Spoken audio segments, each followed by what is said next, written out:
അപ്പോൾ ഗൈസ് ഇന്ന് ഇതാ ഒരു ജേർണലിംഗ് വീഡിയോ ആണ്. ജേർണലിംഗ് എന്നൊക്കെ പറഞ്ഞു കഴിഞ്ഞാൽ ഇതിനെ ജേർണലിംഗ് എന്ന് പറയാൻ പറ്റുമെന്ന് എനിക്കറിയില്ല. എന്തായാലും വീഡിയോ നിങ്ങൾ മൊത്തത്തിൽ കണ്ടു നോക്കി, എന്നിട്ട് നിങ്ങൾ പറയും ഇത് ജേർണലിംഗ് ആണ്. ഇനിയിപ്പോൾ എന്തായാലും ഇത് നമുക്ക് ജേർണലിംഗ് മാത്രമല്ല, നമുക്കിത് വാലന്റൈൻസ് ഡേക്ക് കൊടുക്കാൻ പറ്റിയ നല്ലൊരു ഗിഫ്റ്റ് ഐഡിയയും കൂടിയാണ്.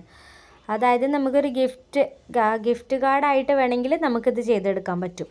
അപ്പോൾ ആദ്യം തന്നെ നമുക്ക് വീഡിയോയിലോട്ട് പോകാം. അതിന് വേണ്ടിയിട്ട് ഇതാ ഈ കാണുന്ന പോലെ ഒരു ഫ്ലവർ ബൊക്കേൻ്റെ ഒരു ചിത്രം ഒരു പേപ്പറിൽ വരച്ചിട്ട് ഒന്ന് കളർ ചെയ്തതാ ഇതുപോലെ ഒന്നാക്കിയിട്ട് എടുക്കുക. ഇനിയിപ്പോൾ പടം വരയ്ക്കാൻ അറിയില്ല എന്ന് പറഞ്ഞിട്ട് ആരും വിഷമിച്ചൊന്നും ഇരിക്കേണ്ട. കാരണം ഇതിങ്ങനെയൊന്നും ചെയ്തെടുക്കാൻ വേണ്ടിയിട്ട് പടം വരെ അറിയണമെന്നൊന്നുമില്ല. നമുക്ക് പറ്റുന്ന രീതിയിലൊക്കെ ഒന്ന് ചെയ്തിട്ടെടുക്കുക. എന്നിട്ട് ഇതാ ബ്ലാക്ക് പെന്നോ അല്ലെങ്കിൽ സ്കെച്ചോ വെച്ചിട്ട് ഔട്ട്ലൈൻ കൊടുത്തു കഴിഞ്ഞാൽ അത്യാവശ്യം നല്ല ലുക്കിൽ തന്നെ നമുക്ക് ചിത്രത്തിൻ്റെ ഫൈനൽ ലുക്ക് നമുക്ക് കിട്ടും. ഇനിയാണ് മെയിൻ പരിപാടി. ഈ വരച്ച് വെച്ച സാധനങ്ങളെല്ലാം കൂടി തട്ടി കൂട്ടിയിട്ട് നമുക്ക് ഒരു ജേർണലിംഗ് ചെയ്തിട്ടെടുക്കാം. അപ്പോൾ അതിന് വേണ്ടിയിട്ട് ആദ്യം തന്നെ ഞാൻ വരച്ചിട്ടെടുത്തതാണിത് ഗ്രിഡ് ലൈൻസ്. അതിൻ്റെ പേപ്പർ ഒന്നും ആദ്യം ഒട്ടിച്ചിട്ട് കൊടുക്കുക ബേസായിട്ട്. എന്നിട്ട് അതിൻ്റെ മേലേക്ക് നമ്മൾ വരച്ച ചിത്രം ഒട്ടിക്കുക.